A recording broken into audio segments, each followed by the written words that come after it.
Sa iba pang balita, sinimula na ang pagpapatayo ng bagong Coastal Resource Experience Facility sa Panay.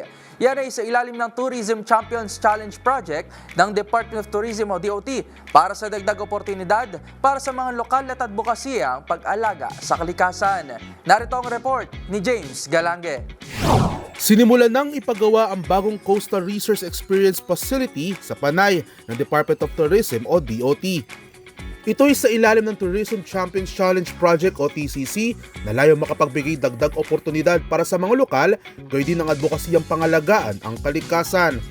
Sa pinirmahang Memorandum of Agreement ng DOT, Tourism Infrastructure Enterprise Zone Authority o TIEZA at ng LGU ng Panay, pinagtibay nito ang kani-kanilang responsibilidad para maisakatuparan ng naturang proyekto tulad ng on-ground implementation at long-term maintenance.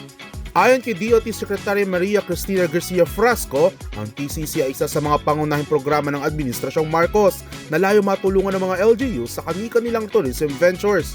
Dagdag pa ng kalihim, mahalaga na ma-develop ang maiging pagpapalaga sa kultura, kasaysayan ng mga komunidad kaya't nabuo ang TCC.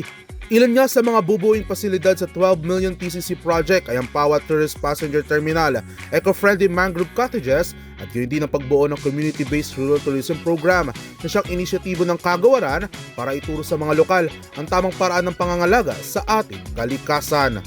Para sa DZRH TV, ito si James Galange, una sa Pilipinas, una sa Pilipino.